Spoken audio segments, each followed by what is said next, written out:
Jadi saya dengan Dukni ini adalah sama-sama penerima beasiswa International Fellowship Program dari Ford Foundation. Untuk kaum marginal ya?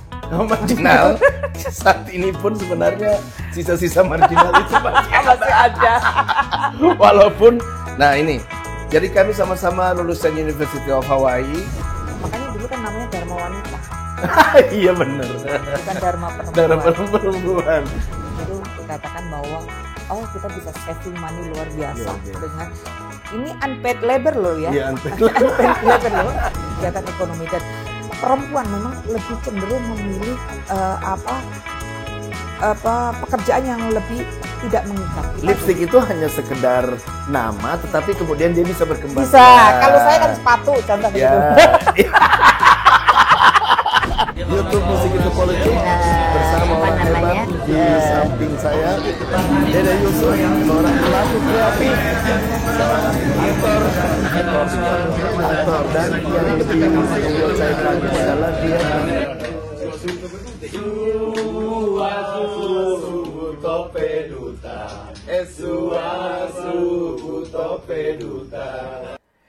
Baku Dapa ulang dengan saya, Amin Abdullah atau dikenal juga dengan Muhammad Amin di channel YouTube Musik Itu Politik dan khususnya di segmen Baku Dapa. Dan Baku Dapa ini tentu saja subscriber channel YouTube Musik Politik sudah tahu itu Baku Dapa itu artinya ketemu. Kita ketemu dan kali ini kita ketemu nggak sembarang orang nih.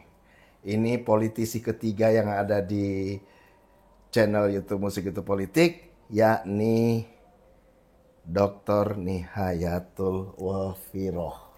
Selamat sore. Selamat sore menjelang malam. Assalamualaikum warahmatullahi wabarakatuh. Terima kasih for having me. Iya dong. Ini orang gak sembarang loh ini. Oh aduh, gak sembarang juga loh sembarang. Ini. Kenapa saya kalau panggil Ibu Nihayatul Wafiroh ini Dukni sebenarnya. Saya lebih suka panggil Dukni.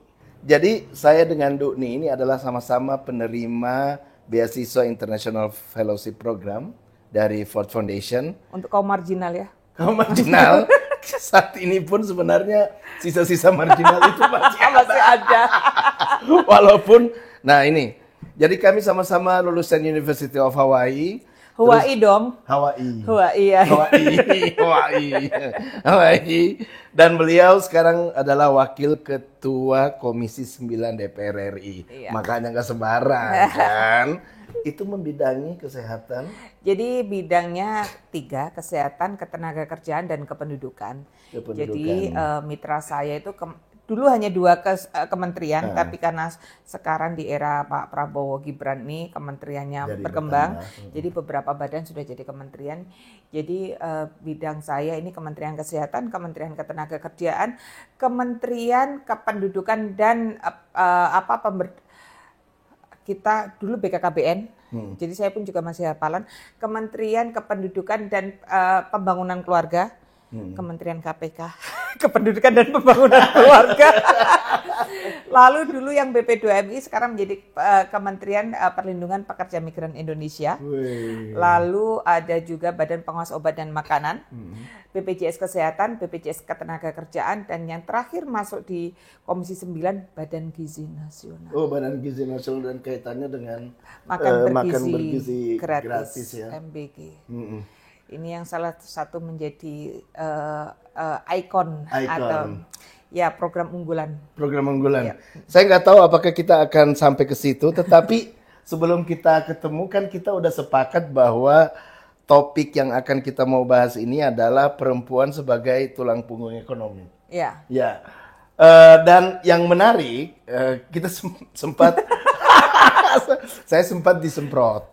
Karena saya nggak mengerti perbedaan antara perempuan dan wanita. Ya. Nah, saya nggak tahu tuh, bagaimana bisa dijelasin nggak? Jadi kalau wanita itu, kalau dalam filosofi Jawa, wanita itu asal kata dari wani ditoto, berani ditata. Berani ditata berarti perempuan itu menjadi objek. Berani ditata berarti perempuan menjadi objek. Ada orang laki-laki yang menata perempuan menjadi objek. Kalau perempuan itu dari kata empu.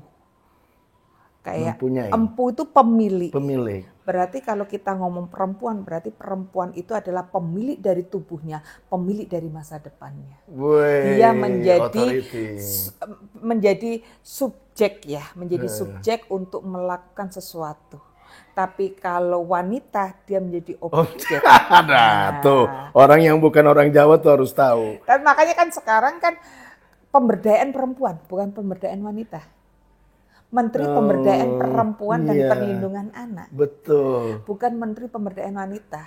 Karena kan konsep wanita ini sama dengan waktu itu konsep ibuisme kan, waktu zamannya Soeharto. Ibuisme ya benar. Iya. Jadi makanya sekarang lebih konsepnya kan perempuan. Empu itu kalau bahasa Jawa empu itu kan berasal dari pemilik gitu. Pemilik. Kan enggak empu gandring itu kan empu berarti gandring. Yang keris itu pemilik. Ya, itu. Oh, itu bedanya. Ya. Oke. Waduh, ini baru tahu. Tapi dua-dua berasal dari bahasa Jawa ya. Dengan konsep yang berbeda. Iya, dengan konsep yang berbeda. Wanita mungkin berasal dari istana sementara perempuan mungkin non istana. Bisa jadi. Kemunculannya saya tidak terlalu tahu, tapi paling tidak seiring dengan pergulatan itu pasti muncul itu. Makanya dulu kan namanya Dharma Wanita. Iya benar. Bukan Dharma Perempuan. Dharma Perempuan. Jadi seolah-olah tidak berdaya dan diberdayakan oleh Dharma Wanita, ibuisme. Iya, dan tentu saja disertasinya banyak ngomongin itu ya. Stop, kita nggak ngomong disertasi. itu nggak ngomong. Kita bicara mengenai perempuan sebagai tulang punggung ekonomi. Yang milih topik ini, Dukni. Kenapa? Jadi kalau saya melihat sebenarnya perempuan itu dalam banyak kasus, even dia berada di rumah, seringkali kan kalau kita mendengar, aktivitasnya apa? Oh, saya hanya ibu rumah tangga. Ibu rumah tangga dikatakan hanya, padahal padahal dia itu yang tulang punggung segala aktivitas yang ada di dalam rumah. Coba berapa yang harus kita bayar kalau kita pakai ART untuk cuci baju? Betul. Berapa yang harus kita bayar kalau kita pakai ART untuk masak, untuk bersih-bersih rumah, untuk jadi babysitter dan sebagainya. Itu 10 juta juga nggak cukup gitu. Tapi ternyata ketika ada ibu sebagai full menjadi ibu rumah tangga, itu dikatakan bahwa kita bisa saving money luar biasa. Dengan ini unpaid labor loh ya. Iya, unpaid labor kan, tidak dibayar sama sekali. Tapi jadi jangan pernah bilang bahwa hanya sebagai ibu rumah tangga. Coba kalau itu dirupiahkan gitu loh, akan jadi berapa? Itu yang pertama. Yang kedua, ketika kita melihat bahwa contoh soal kesehatan reproduksi yang menjadi hal yang sangat vital pada perempuan. Ketika perempuan punya uang, biasanya ketika kita tanya apa yang akan mereka lakukan dengan uang segini, yang pasti yang ada dalam pikiran mereka bagaimana dia bisa memenuhi kebutuhan rumah tangga, buat makan anak-anak, buat beli buat bayar listrik, buat sekolah dan sebagainya. Paling itu yang namanya kesehatan reproduksi the last list lah gitu ya. Ini comparing coba kalau kita dengan bapak-bapak ya, sorry to say, ketika punya uang itu apa yang pertama dilakukan? Rokok. Rokok pasti to be the first list gitu ya. Nah ini kan juga ini menjadikan bahwa menjadi perempuan itu harus menjadi manajer dalam rumah tangga, karena di tangan perempuan itu kan mereka harus benar-benar mampu membagi mana yang menjadi keperluan. Di samping itu saya melihat seluruh perempuan itu memang harus punya income, punya keberdayaan diri. Karena apa? Bukan untuk satu, kita kan nggak pernah tahu apa yang terjadi. Bisa jadi kalau breadwinner kita, coba dalam satu keluarga breadwinnernya adalah suami, ternyata ada something happen, we never know. Something happen, terus perempuan seperti apa ya akan menghidupi keluarganya.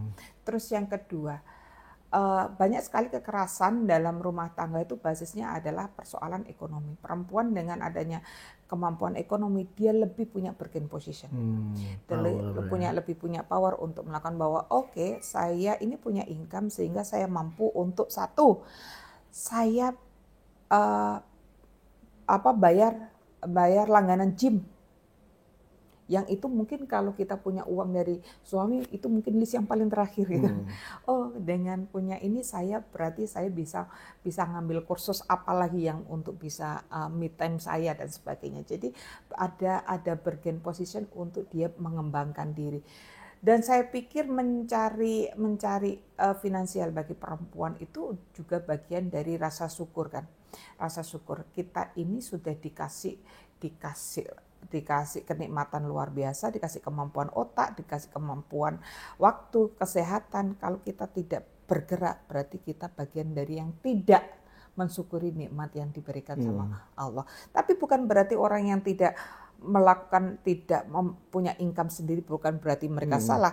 Yang jelas bagaimana sebenarnya hal itu adalah bagian dari komunikasi dua belah pihak. Jangan sampai dia tidak bekerja karena ditekan. Dia mau bekerja karena ditekan. Tapi yang jelas dia mau bekerja atau dia bekerja di dalam rumah atau di luar rumah, paling tidak itu adalah bagian dari komunikasi, tidak ada yang saling menekan.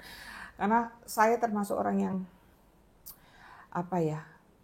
dalam keluarga itu harusnya kan partner ya, dalam artian harus menopang satu dengan yang lainnya begitu. Menurut saya seperti itu. Jadi ketika saya mendengar cerita banyak orang ya, ada perempuan kepala keluarga gitu, perempuan kepala keluarga yang mereka harus jungkir balik menafkahi keluarga. Dan ternyata di banyak kasus perempuan yang single itu anaknya jauh lebih sukses daripada laki-laki yang single. Nah lo. Dan kebanyakan itu kenapa?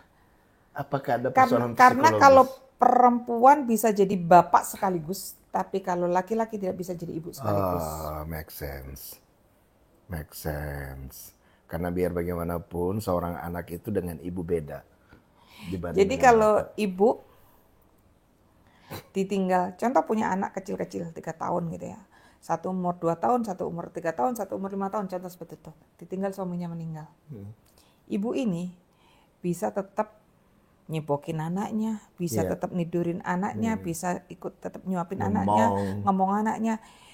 In another case dia tetap bisa jualan, dia tetap bekerja. Tapi kalau istri yang meninggal, apakah bapaknya tetap bisa melakukan itu dengan nyepokin, dengan ini, dengan tetap dia tetap bekerja.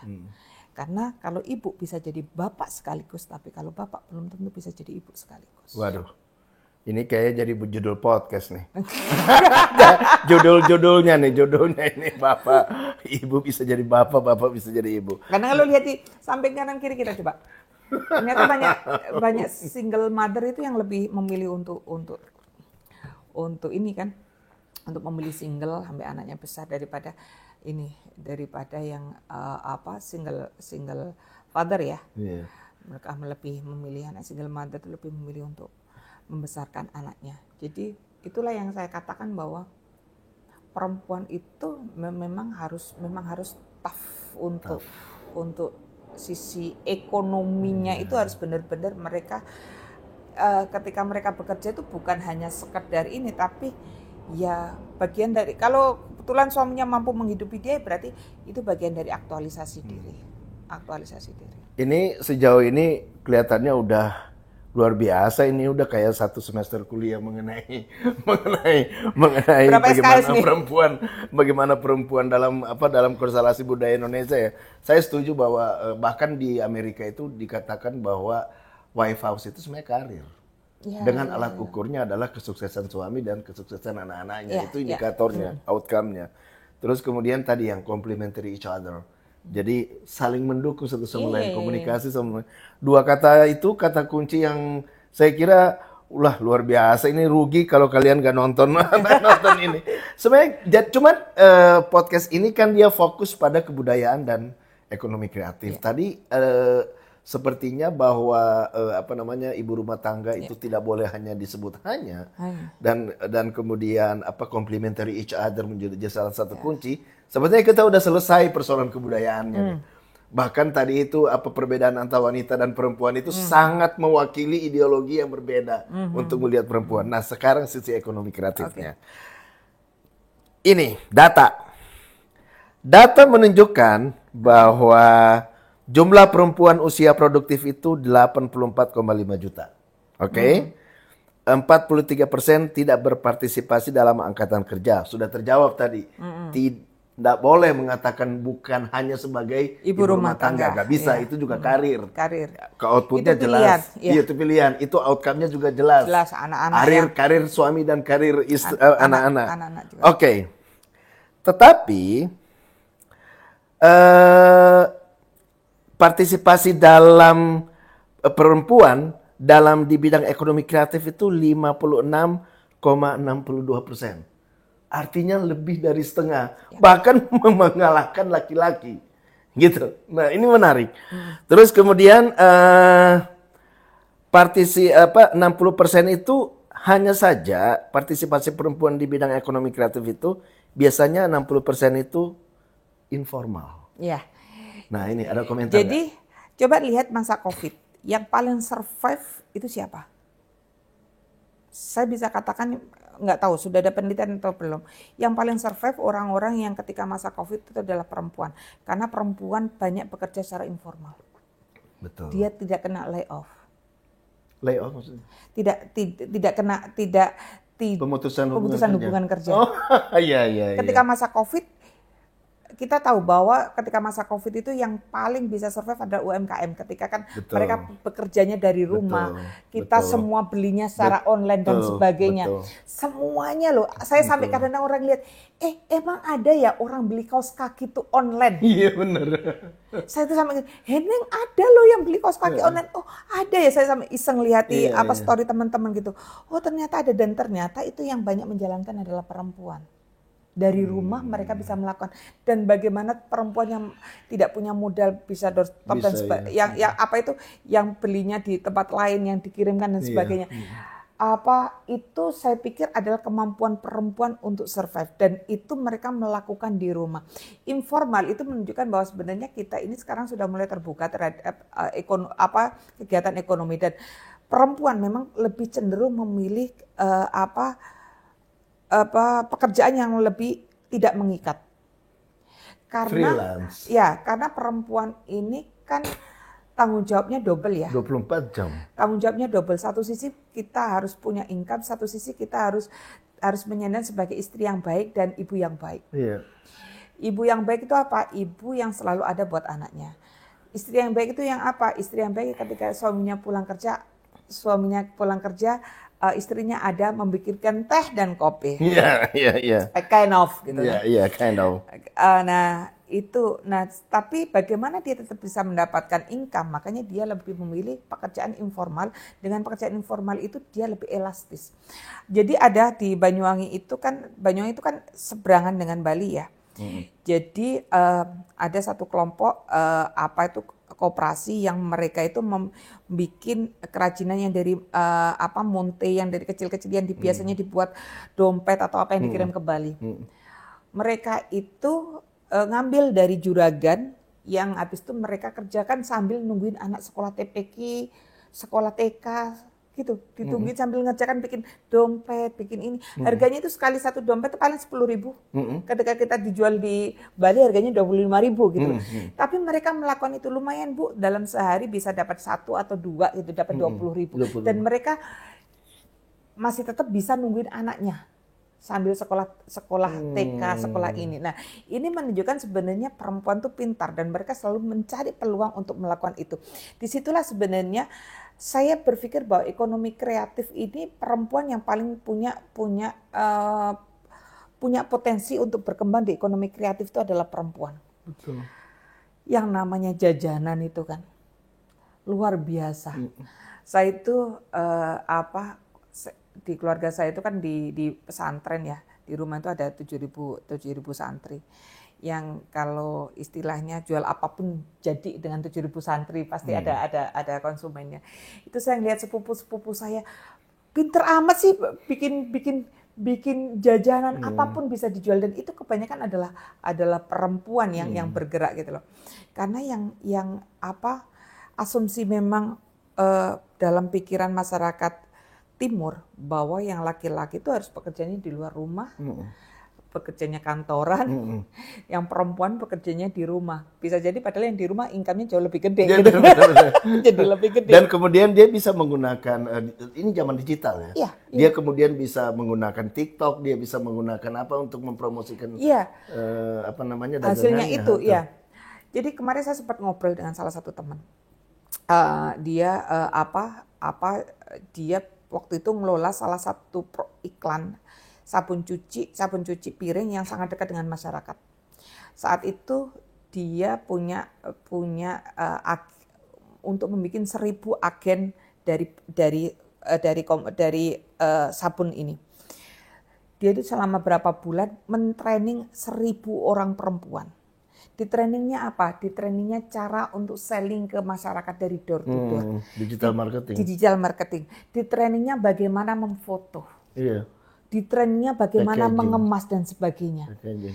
Dan hasilnya itu luar biasa karena satu, akhirnya ibu-ibu itu bisa menggunakan HP bukan hanya untuk selfie. Yes. Produktif. Dia tahu, oh ini loh bedanya 0,5 kamera gitu ya, 0,5. Oh ini loh bedanya kalau kamera dibalik. Gitu ya. Ya. Terus ini loh begini-begini. Nah itu mereka punya skill itu gitu loh. Dan ternyata hasilnya luar biasa. Ya, memang. Itu peningkatan apa luar biasa. Nah saya tadi tertarik ketika kemudian ibu-ibu sudah mulai melek teknologi ya, melek teknologi dan kemudian sudah menggunakan HP-nya bukan untuk hanya sekedar selfie doang atau nonton. Mereka sudah melek teknologi minimal sesuai dengan kemampuan mereka. Terus kemudian juga artinya mereka kemudian bisa beraktivitas dari rumah. Saya kok melihat biasanya studi gender selalu mengatakan bahwa ada kontras antara public area dengan domestic area. Ketika seorang ibu rumah tangga mampu menggunakan teknologi, dia mampu menggunakan TikTok untuk jualan jualan produknya dan kemudian menjelaskan proses pembuatan ini, apakah masih ada dikotomi antara public dengan domestic area sementara dia di domestik tapi kemudian dia di daerah masih dong. Buktinya apa? Double standar ganda perempuan tidak berubah kan? Berbeda dengan laki-laki. Ya, maksud saya apakah masih ada, sudah nggak ada dong domestik dengan publik? Karena dia di saat dia berada di domestik, tetapi kemudian dia bergerak ke publik. Tapi pelabelan pada laki-laki dan perempuan tidak berubah. Oh itu emang iya, gue juga nggak setuju kalau itu mah. Maksudnya begini, walaupun perempuan sudah di rumah, dia penghasilannya sudah lebih tinggi, katakanlah sama atau dia sudah berpenghasilan walaupun dia bekerja di rumah, tapi tetap kan dia permintaan untuk tetap menjadi ibu yang baik, orang tua yang baik tetap akan dilabelkan pada perempuan. Berbeda dengan laki-laki kan. Kalau pergi sampai malam nggak ada orang tanya tuh anaknya kok nggak gini. Kalau coba kita pergi, itu anaknya gimana ya gitu kan. Itu pelabelan seperti itu tidak berubah. Tidak berubah. Tapi bagaimana soal soal income ini memang mulai bergeser karena persoalannya saya pikir juga persoalan sisi ekonomi kita kondisi ekonomi kita yang sudah berubah. Dan saya pikir perempuan ini pintar melihat prospek ekonomi yang sekarang model kalau dalam ilmu ekonomi namanya lipstick effect. Lipstick effect itu begini. Jadi karena ekonomi kita, kondisi ekonomi kita ini yang sekarang ini kondisi mau tidak mau harus kita akui kondisinya sedang tidak baik-baik saja. Iya, tidak baik-baik saja. Jadi orang itu untuk effort beli sesuatu yang besar, beli mobil, beli rumah, beli tanah dan sebagainya itu tidak mungkin. Tapi kan jiwa konsumsi masyarakat ini kan tidak berubah. Tetap pengen beli sesuatu. Akhirnya beli sesuatu yang sifatnya yang bisa kita effort. Contoh, yang namanya war tiket konser tetap berlangsung. Jadi yang namanya tiket konser itu tetap kita itu war. Yang kedua, yang namanya skincare itu luar biasa larisnya. Karena apa? Karena mereka alih-alih mampu untuk beli sesuatu yang besar, beli mobil, beli rumah, mobil, beli tanah. Akhirnya beli sesuatu yang sifatnya kecil, skincare, makanan. Yang kecil-kecil kayak gitu. Dan ini ranahnya siapa kayak skincare, makan, ranahnya perempuan lagi yang jualan. Makanya yang namanya makanan kecil-kecil itu sekarang berkembangnya luar biasa, yang cilok dengan berbagai model, yang seblak yang sudah di premium bla bla bla, semuanya promotus. Apalagi yang baju yang harga mulai 50.000, 70.000, di bawah 100.000, itu luar biasa. Karena apa? Kita sudah nggak bisa effort yang besar, akhirnya untuk membahagiakan diri, akhirnya belinya sesuatu yang kecil. Dan yang bisa menangkap untuk kebutuhan masyarakat untuk lipstick effect ini adalah perempuan yang menyediakan. Namanya lipstick apa tadi? Lipstick effect. Efek dari, jadi kalau kita lipstick itu hanya sekedar nama, tetapi kemudian dia bisa berkembang. Bisa. Kalau saya kan sepatu, contoh begitu.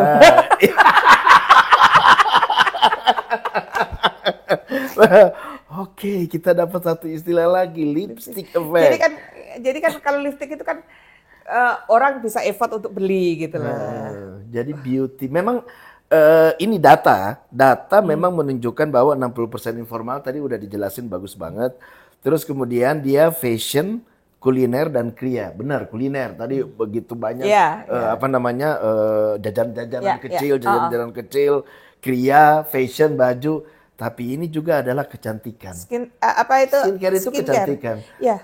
Dan memang 17 subsektor dalam ekonomi kreatif itu ternyata tidak bisa sesuatu yang frozen. Tidak beku. Jadi dia akhirnya bertambah sekarang kecantikan. Jadi menurut kemarin saya ngobrol sama wakil menteri salah satu yang sangat tinggi di e-commerce itu adalah skincare. Penjualan paling tinggi.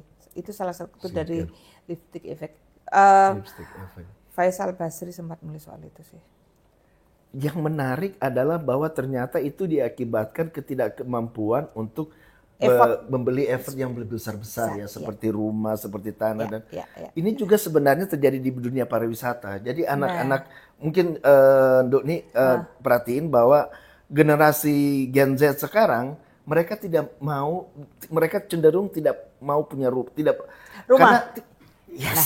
Karena bukan karena tidak mau, memang tidak mampu. Daripada dia stres dengan persoalan rumah, mending dia punya 10 juta, dia jalan-jalan ke Vietnam, dia jalan-jalan ke Kamboja, dia jalan-jalan ke Thailand. Exactly. Itu yang terjadi di dunia pariwisata juga. Dan itu yang sangat sulit untuk menjelaskan ke orang-orang tua, bagaimana punya uang segitu tuh banyak ditabung. Jadi memang paradigma udah berbeda. Paradigmanya berbeda. Kalau kita kan daripada ntar tua nyesel. Bahkan Doni, itu bukan hanya persoalan tanah, rumah dan tanah, rumah dan mobil juga, karena ternyata gini. Jadi kecenderungan tidak membeli yang besar juga ini sampai ke mobil. Iya, benar. Karena ternyata mobil itu butuh perawatannya, biaya tinggi banget. Benar. Terus kemudian butuh parkir. Parkir dalam rumah maupun ketika dia jalan. Akhirnya orang lebih suka naik Grab. Gokar. Gitu ya. Iya, jadi memang cara berpikir soal finansial sudah sangat berbeda. Sangat berbeda. Makanya ada sekarang YOLO sama YONO kan. Apa lagi itu? Wah, ini bahaya nih. Orang ekonomi kreatif nggak tahu YOLO sama YONO. You only need one, YONO. Sebelumnya YOLO. You only? Kalau YOLO, you only live one. Jadi kalau dulu itu 2024 istilahnya YOLO, you only live one. Jadi udahlah kamu hidup sekali, ini aja.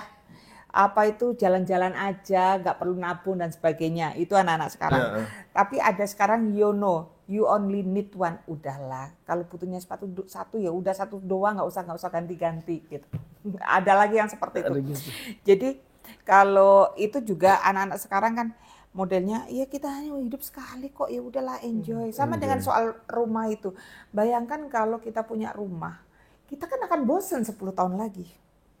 Di rumah-rumah itu doang. Rumah itu doang. Kalau mau dijual, dan sekarang properti anjlok luar biasa. Iya, susah banget. Kalau mau jual properti rumah, luar iya, biasa gitu. jualnya. Lebih baik kan Nikmatin aja. kontrak Pindah-pindah. 3 tahun bosan juga pindah gitu, Pindah. udah dia bisa pindah dan sebagainya. Tapi kan bagi orang-orang tua kita ini ngapain gitu.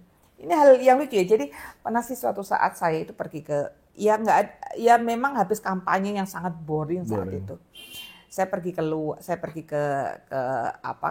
luar gitu ya. Beberapa minggu gitu kan. Iya, terus ditanya sama orang tua saya, "Kamu kok nggak pulang-pulang sih?"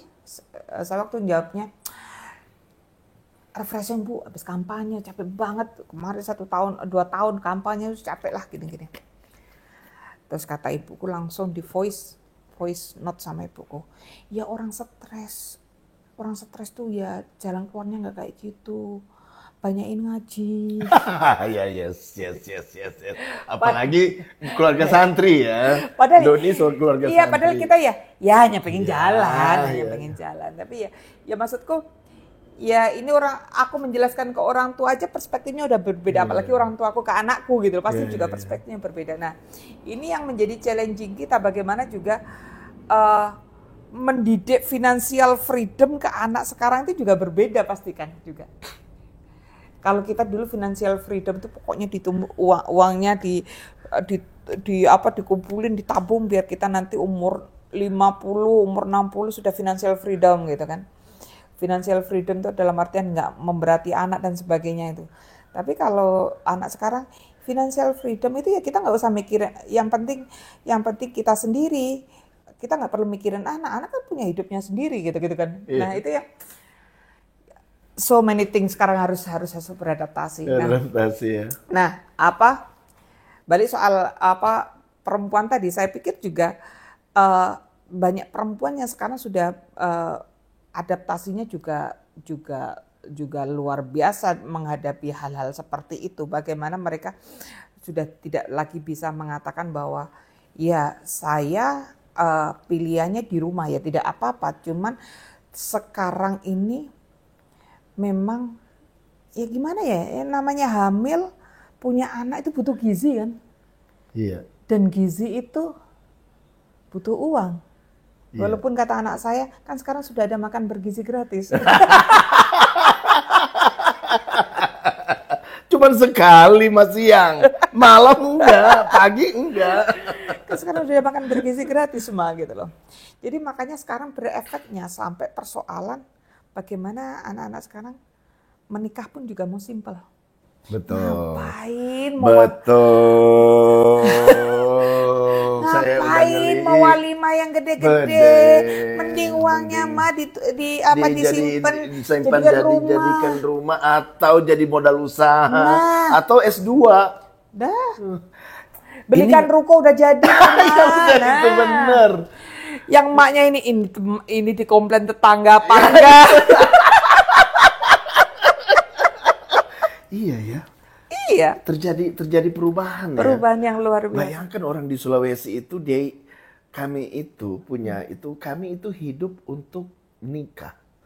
Jadi perkawinan itu menjadi status signifier. Jadi semakin ramai sebuah pernikahan, semakin statusnya tinggi. Masalahnya di mana? Oke, sudah terjadi sebuah show of show of class. And then what's next? And then what next? Dan biasanya terjadinya, sorry to say, hutang di mana-mana. Hutang di mana-mana masih bagus. Apa tuh? Gak jalan perkawinannya. Divorce. Maksudnya bukan jaminan bahwa pesta yang meriah itu kemudian menjadi itu. Nah, ternyata anak-anak kita udah segitu ya sekarang.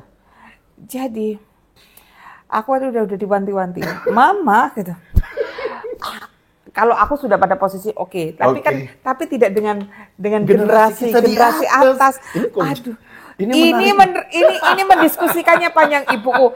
Terus nanti timmu gimana? Udah. Ini bukan berarti aku udah mau nikah ya kata anakku. Tapi ya aku udah nggak mau rame-rame gitu. Aku nggak mau pakai pelaminan itu pasti nanti kalau rame-rame kayak gitu 80% undangannya aku nggak kenal semuanya. Betul. capek bla bla Capek, bla bla, bla, udah bla. mending uangnya sini aja. Di sini aja betul. Di KUA aja udah. Terus ya Let's say 75-100. terus ya udah ngundang tetangga untuk makan aja ya. Lagian kalau mama nikahan kayak gitu pasti kan juga nggak mau nerima amplopan kan, nanti ada KPK kan gitu. Jadi sekarang sudah Betul. switch semuanya. Sweet semua ya. Kita sudah orang-orang umur segini udah ngobrolnya kayaknya. Nah, masalahnya kita adalah di Generasi antara in between. apa? In between. Somewhere in between. Iya. Kita bukan generasi generasi apa sih namanya itu yang baby boomers. Ya. Dan kita juga bukan Generasi generasi X awal. Iya. Kita ada di X akhir. Iya. Jadi mampu sebenarnya melihat dua dikotomis yang agak besar gitu ya. Benar. Wah, ini obrolannya sampai di sini jadi kemana-mana ya. Padahal kita pengen ekonomi kreatif dan perempuan. Tapi balik ke perempuan dan ekonomi kreatif. Berarti untuk Indonesia, sepertinya perempuan memang harus menjadi fokus. Itulah sebabnya ada program baru dari Kementerian Ekonomi Kreatif, yaitu adalah Emak-Emak Matik. Emak-emak melek teknologi. Oke, bagus. Jadi intinya adalah menjadikan emak-emak itu menjadi afiliator atau menjadi afiliator dari sebuah produk. Jadi misalnya dia menjadi konten kreator tetapi tanpa meninggalkan tugas dia sebagai ibu rumah tangga. Itulah sebabnya saya mengatakan, kalau begitu dikotomi antara regardless dari apa yang dikatakan tadi bahwa label dikotomi bukan di label ya. Iya, bukan di label, tetapi bahwa kemudian kalau dia menggunakan TikTok, terus kemudian dia menggunakan YouTube, dia misalnya, Mbak, Ibu, ini cara memasak coto Makassar seperti ini, gini, bumbunya begini, dinonton oleh orang melalui itu kan bukan domestik lagi, itu udah di publik lagi ya. Jadi ekonomi kreatif dengan program emak-emak melek teknologi ini, sepertinya kami sadar bahwa itu tadi, bahwa berdasarkan data jumlah perempuan usia produktif 84,5 juta. Kalau ini diberdayakan, Jos itu. Dan kita tahu sendiri kan, ketika masa krisis mulai krisis 98, krisis Covid, yang bisa survive itu ekonomi kreatif, UMKM. Dan biasanya itu ibu-ibu. Ya. Dan ada yang menarik, zaman kita awal-awal blogger. Betul. Blogger. Saya melihat itu awal-awal aku di Hawaii itu kan. Blogger itu melihat. Jadi kalau ibu-ibu yang punya ekonomi, punya kegiatan jualan dan sebagainya, dia selalu punya 2 blog. 1 blog jualan, 1 blog untuk ngomongin keluarga. Pasti begitu. Kenapa? Jadi misalnya 1 blog untuk jualan, khusus jualan. Dia jualan apa aja? Ya jualan apapun. Ya, pokoknya. Ya tadi itu kria, kuliner, fashion, whatever. Iya. Dia untuk pokoknya yang kegiatan aktivitas sehari-hari jualan dan sebagainya, yang 1 blog hanya untuk ngomongin keluarga, ngomongin anak dan sebagainya, pendidikan anak. Itu artinya they want to make balance. Tapi ini nggak terjadi kepada laki-laki. Dia hanya pakai blog 1 blog aja yang untuk blog untuk kerjanya ya itu aja, blog untuk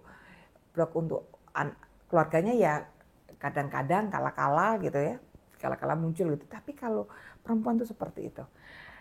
Saya tidak tahu ya, saya belum lihat yang soal TikTok gini ya, TikTok atau Instagram gitu ya. Kalau di Facebook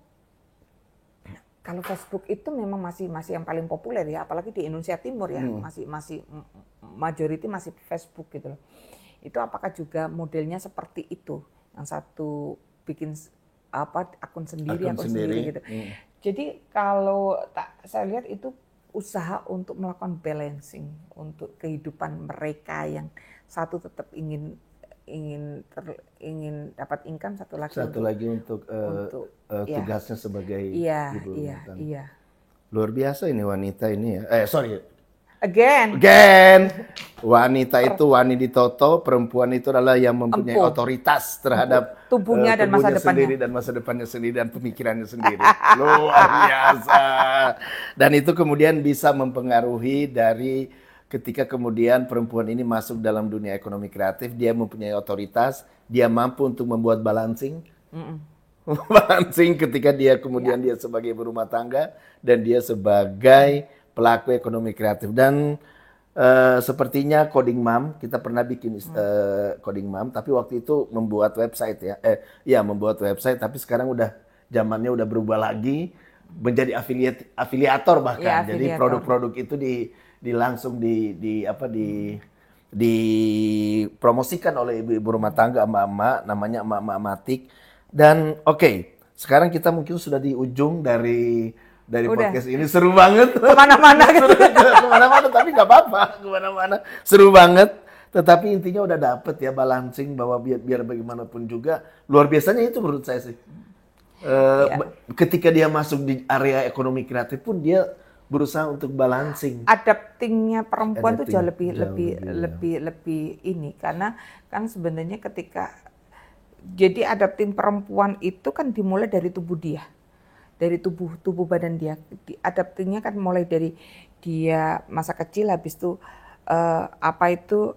menstruasi, itu kan adapting luar biasa ya, sakit perut dan sebagainya. Habis itu adaptasi ketika dia hamil, dia menyusui, hormonnya berubah dan sebagainya. Jadi adaptingnya memang sudah dimulai dari tubuhnya. Jadi ketika ada situasi di luar itu akan lebih cepat beradaptasi. Ya. Jadi ketika ada situasi yang berubah kayak ada ekonomi yang berubah, mereka kan yang lebih cepat switch untuk bisa beradaptasi. Ya, oke, kita harus segera ngapain nih? Ini harus jualan apa nih? Kita harus segera ngapain nih gitu. Dan itu yang luar biasa. Dan herannya itu mereka itu sampai kepikiran apapun lo bisa dijual gitu loh.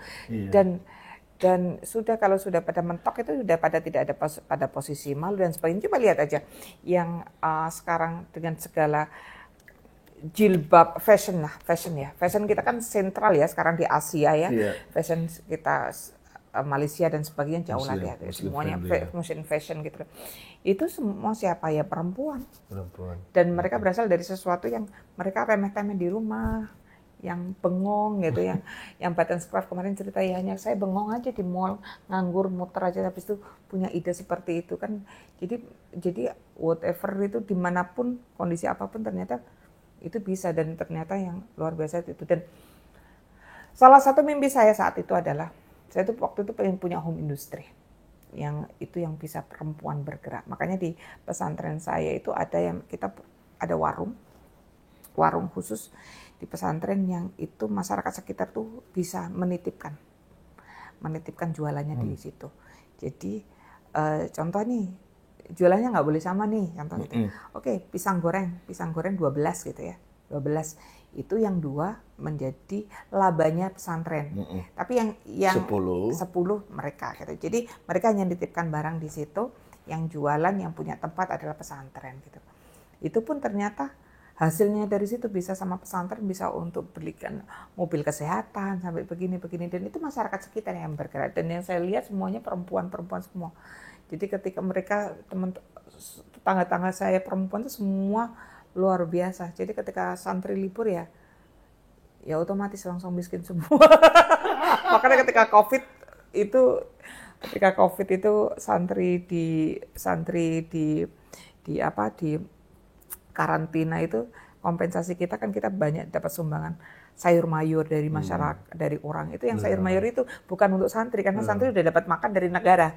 Sayur mayur itu yang kita bagikan ke masyarakat. Nah, jadi sebenarnya yang namanya pergerakan ekonomi itu semakin kita zoom ke dalam, semakin kita akan menemukan ternyata kesempatan bergerak luar biasa banyaknya, dan ternyata perempuan itu yang memang selama ini tidak ada yang diam dengan segala situasi dan kondisinya. Saya kira ini menjadi penutup ya. closing yang bagus ini. Semakin zoom, semakin kita melihat bahwa kemungkinan banyak dan ternyata perempuan begitu bergeliat ya dalam. Makanya program pemerintah harus banyak untuk perempuan. Ya, setuju saya. Magmatik cuma salah satu, tapi kemudian perlu banyak juga untuk menyasar yang lain gitu. Ya. Kalau perempuan berdaya, pasti keluarganya akan dapat manfaat. Kalau laki-laki berdaya belum tentu keluarganya dapat manfaat. Saya tidak komentar. Karena saya tidak. Keren sekali. Kali ini teman seperjuangan, kami sama-sama marginal. Saat ini Ndukni, saya lebih senang panggil dia Ndukni. Wakil Ketua Komisi 9 DPR RI, kita doakan agar dia bisa bekerja dan kemudian bisa menjadi amal jariah dan bisa berguna buat bangsa ini. Dan saya akhiri podcast kali ini Baku Dapa dengan saya Amin Abdullah dan Nini Wafiro atau Ndukni. Terima kasih. Assalamualaikum. Makasih.